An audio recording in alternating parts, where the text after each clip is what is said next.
with a fresh shot of espresso. Bold, rich, pulled just right. Then comes the milk, steamed smooth, creamy, and balanced. The perfect latte is not rushed. It is crafted, one cup at a time. Your perfect latte is ready. Coffee first, then everything else. Good afternoon and welcome to Beyond the Headlines. I'm DJ Moises and this conversation is brought to us by Coffee First. Recent school shootings in Tacloban and Zamboanga have put school security under the spotlight. Are our schools prepared? Are our security measures enough?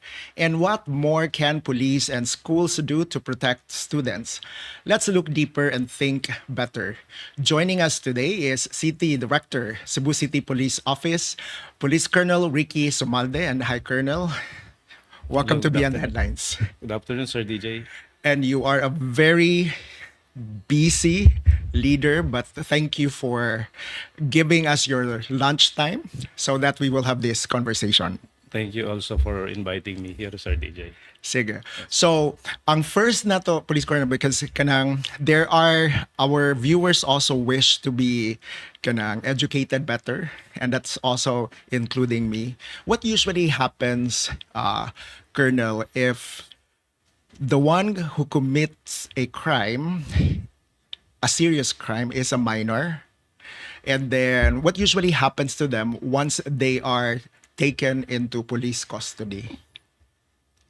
Yes, Sir DJ, good morning, good afternoon. Yeah. Of course, if the offender is a minor or a CICL, we bring them into the police station and conduct immediate investigation. Pero subject ito dun sa protocols on handling CICL in also in the presence of the guardian, yung parents sila, and the local government units, yung DSWD natin, and yung kung estudyante, of course, yung representative ng school. So kailangan din natin yung mga yan para in the conduct of investigation, may mga witnesses. And then from there, we will determine whether there's discernment or not, no? Given those experts around. Yes, pero hindi natin madidetermine muna agad-agad if Agad-agad. yung minor offender already acted with discernment. So we'll still conduct investigation, prepare all documents, and file it in court. And we will endorse the minor offender sa DSWD natin to conduct interventions para ma-determine kung yung if he or she acted May with discernment. discernment. And now, since the incident, I know that you and your team has also been very busy, no, in terms of elevating the security in schools. So, can you also share to us what the police have been doing also to make sure that our students will feel safe and the parents are also assured that the situation is under control? Yes, so every time na meron tayong mga information or incidents involving, for example, yung mga shooting threat or shooting incidents dun sa mga schools, immediately, andyan yung PNP natin, yung Cebu City Police Office natin to respond immediately. So yun ang unang ginagawa natin para makapag-provide tayo ng security pag meron tayong information. And aside from that, regularly, we are intensifying our police visibility efforts, conduct of patrolling, conduct of ito yung patrolling natin, kasama na dyan yung mobile patrolling natin, tactical motorcycle riding unit patrolling, yung SWAT natin naka-alert palagi, and we have this elevated outpost na nakadeploy sa mga areas of convergence natin, malapit sa mga schools. And pag malapit sa schools, sila na rin yung ginagamit nating first responder in case na merong incident dun sa area nila na malapit, lalong-lalo na kung nandun yung ang incident ay nangyari dun sa school na malapit sa kanila. And meron tayong mga deployment before the classes starts, yung pagpasok ng mga estudyante natin. While ongoing yung classes, meron tayong mga patrollings, and if warranted, itong mga, and in coordination with the schools, pwede rin kaming mag-police visibility doon sa school, inside the school premises. And after the classes ends. So ini-ensure natin na nandun yung police natin, and to prevent the occurrence of crime in the schools or in any areas na meron tayong crime.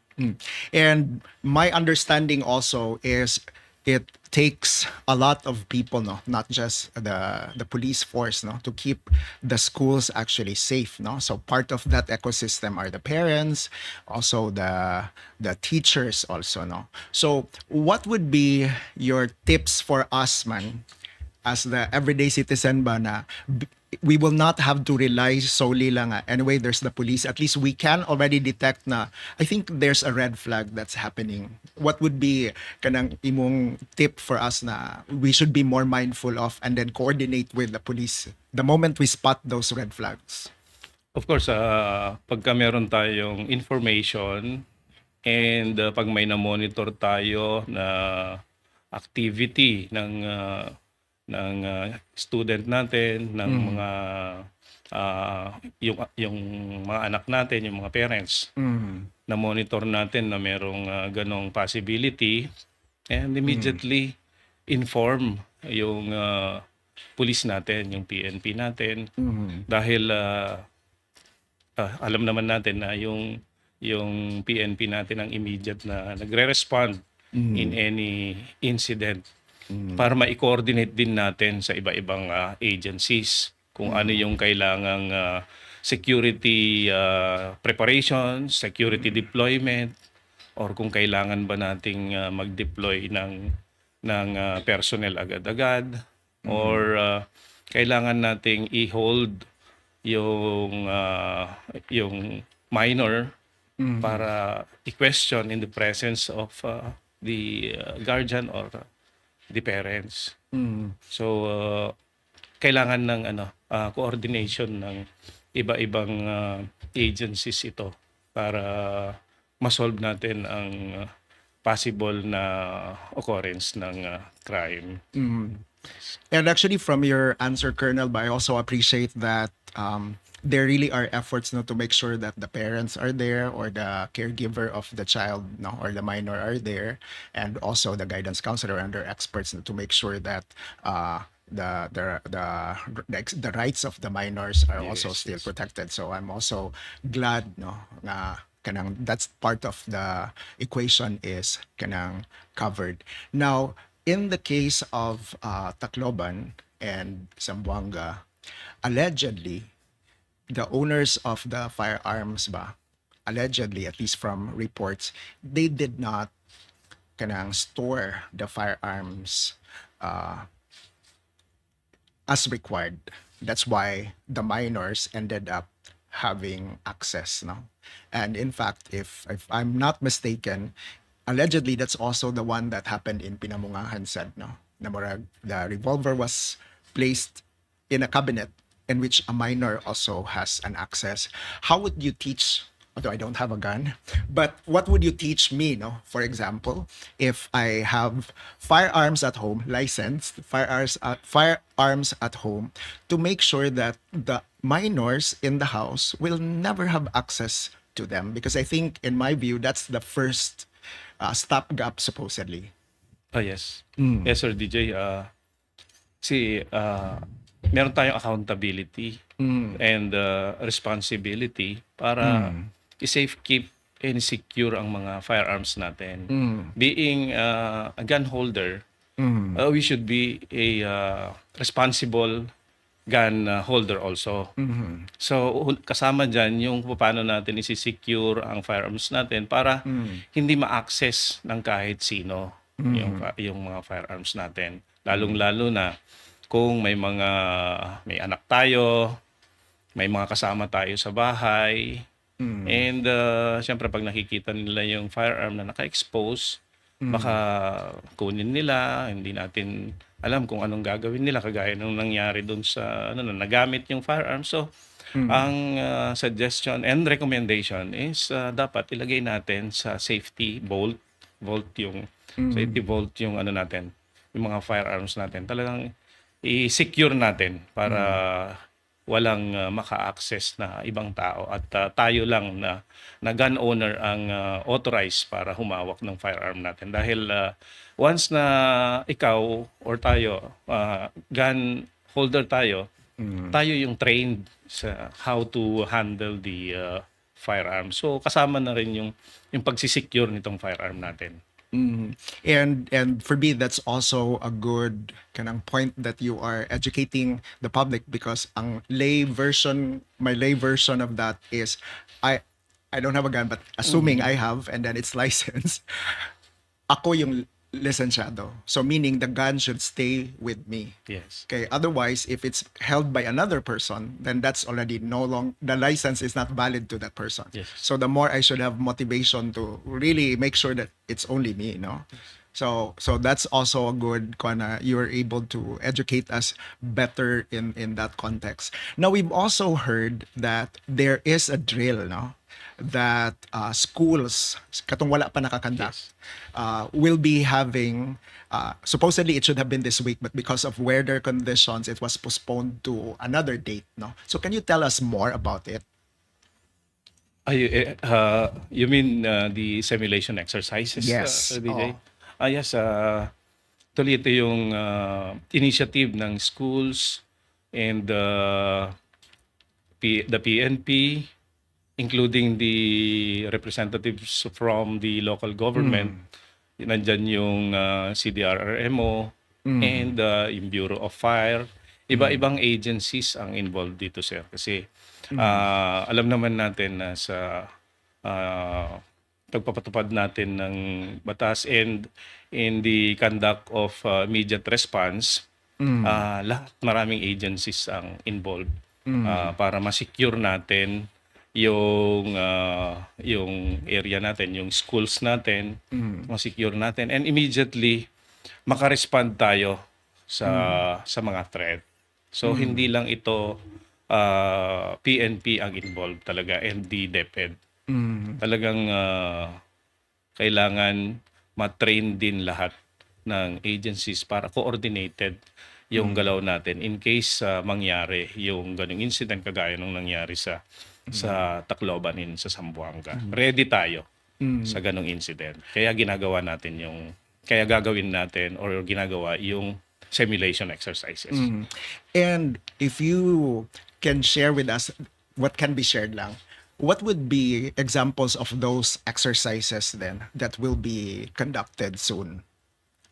Kasama dito, Sir DJ, yung ano ang immediate na gagawin ng mga students natin, ng school administrators, mga teachers, and yung mga immediate response na gagawin ng iba-ibang agencies kagaya ng PNP. Of course, nandun kami sa area to immediately respond. So, kasama kami sa first responder. And then, tumanamang mga students natin, ano ang gagawin nila in case na ganun yung incident, yung situation na merong active shooter. So, una is to hide muna. Run. We have to run. So, yun ang kailangan natin. Umalis tayo dun sa crime scene, kung nasaan kung kaya natin tumakbo. And then, hide. So, we should not be visible dun sa shooter, sa gunman. And then, keep silent. and while waiting for the responders. And then if in case na wala na talaga tayong choice, kailangan lumaban na tayo. Yun ang mga dapat gawin ng mga nandun sa schools natin. So, yun yung immediate na action. And then, so, aside from that, kailangan tumawag sa mga hotline numbers. Tawag ka agad dun sa 911. Yung Unified 911 natin ng DILG na pinapa-disseminate sa lahat ng mga law enforcement agencies. Then kailangan yung hotline numbers din ng police stations, matawagan agad. So, yan yung unang gagawin ng mga security personnel natin sa schools and yung mga school administrators, school officials, and teachers, of course. And darating na dyan yung mga natin, iba-ibang agencies din na magre-respond. I've also heard na tabletop discussions are also considered as options. Can you tell us also what exactly is the tabletop exercise? Yes. Yung tabletop exercise naman natin is not really the actual simulation exercise. So, kasama pa rin yung iba-ibang agencies doon and parang conference type, pero sinasimulate natin yung magiging action natin doon sa parang gagawin natin sa simulation exercise. So, initial yun na gagawin natin sa tabletop exercises. The same lang din naman pero hindi siya actual na senaryo. Para alam lang din natin ang gagawin natin. Pag nag-conduct na tayo ng simulation exercises, ready na rin tayo kahit kung anong gagawin ng bawat agency, bawat unit, bawat personnel na involved, including yung mga school officials din na kasama doon sa tabletop exercises. The other thing also that I gathered, and then correct me if I'm wrong, is there's going to be a change also, no, in the process when the public, the person like me who would wish to have a gun, kanang license, no? I think we're also changing that part. Can you also tell us more about the change?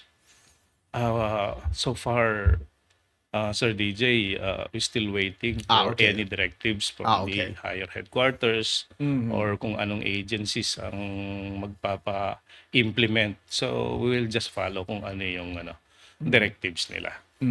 Now, the other piece also that I'm also curious is, for example, a minor gets an access, no, to a firearm that belongs to an adult, no? What's the liability or accountability of the adult who owned that gun? Because di ba, murag, if for example the case is the minor has access to a firearm and unfortunately open fired, no, what's the liability of the adult who left that gun exposed? Oh yes, Sir DJ. Under the provisions of our revised penal code, they are criminally liable ng mga firearm holders natin. Kasi lalong-lalo na kung nagamit pa ito dun sa crime. Kagaya nung, for example na lang, yung nangyari sa Tacloban. So, if I'm not mistaken, they filed case against yung sa owner ng firearm. So,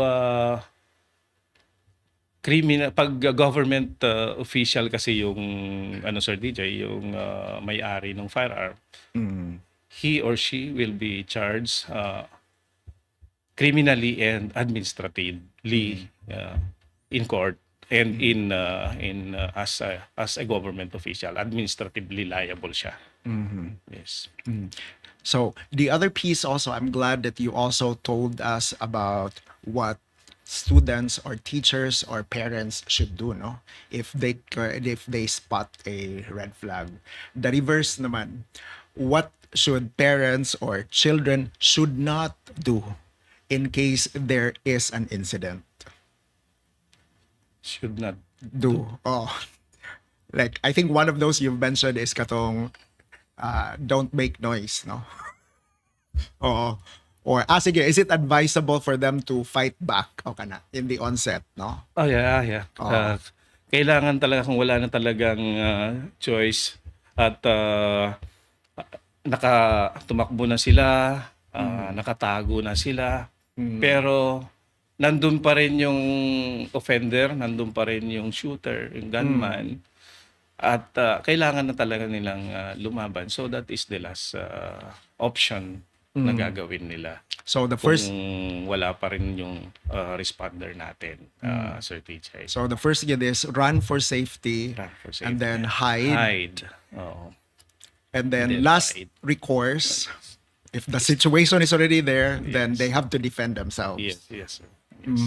Sige, so are there any, because you mentioned earlier no katong 911, are there other means also pa that the public also will know should they wish to report and coordinate with the police? May mga hotline numbers tayo, lahat Okay. ng stations. And we'll flash them. na Even lang, no? dito sa ano natin sa headquarters natin and the regional headquarters, meron din tayong mga hotline numbers na tawagan, and readily i-inform din namin yung public, even the contact number, the contact numbers of our station commanders, para matawagan nila immediately pagka meron silang information or may nangyaring incident sa kanilang mga area o sa location po nila. So I'm down to my last question already, and you have probably already shared this, but at least to close this ba, so that our viewers also will have their own immediate takeaway.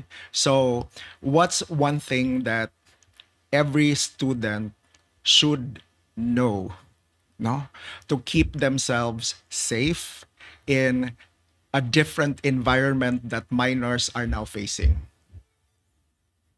Can you expand a little bit? Sige, sorry. Okay. Mura na lang siya, it's already like your last message Okay. na lang to them, so that they will, if there's anything they need to remember from this conversation, what would that be? Yung mga, of course, sa parents na lang muna. Okay. We have to supervise, monitor kung ano yung yung activities ng ating mga anak, and pag meron tayong na monitor na meron siyang may tendency na gumawa siya ng hindi maganda, kung hindi kaya ng parents, immediately inform your policeman. Naka-ready lang palagi ang policeman ninyo, lalo-lalo na po dito sa CCPO. And sa mga students naman, gawin lang natin yung kung ano yung tama. Huwag na tayong nakikita naman natin kung ano yung penalty. Liable ang kahit na mga CICLs natin, yung mga minor offenders natin, and even the parents, kung ano yung offense na ginawa nila.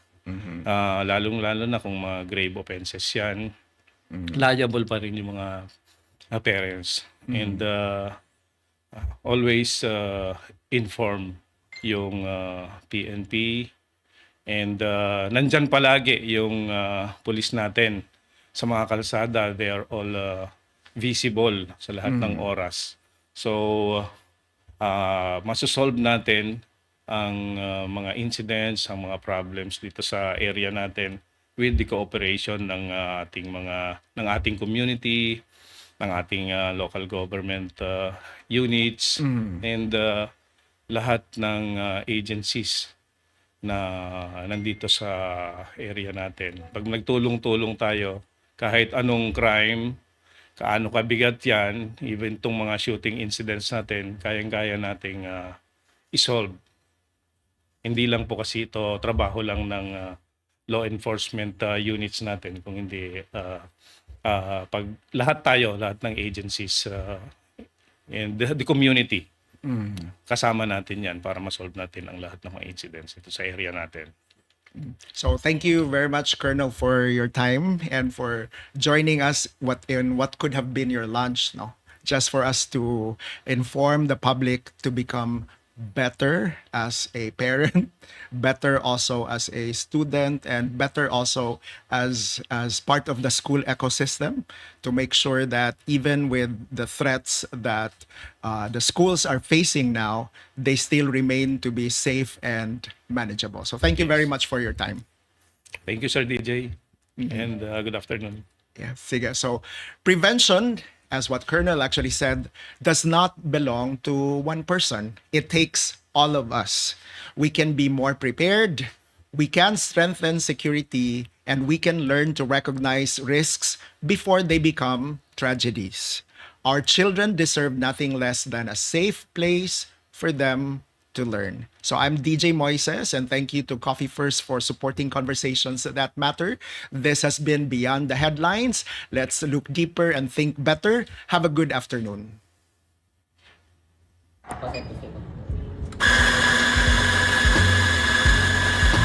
It starts with a fresh shot of espresso. Bold, rich, pulled just right. Then comes the milk, steamed smooth, creamy, and balanced. The perfect latte is not rushed. It is crafted, one cup at a time. Your perfect latte is ready. Coffee first, then everything else.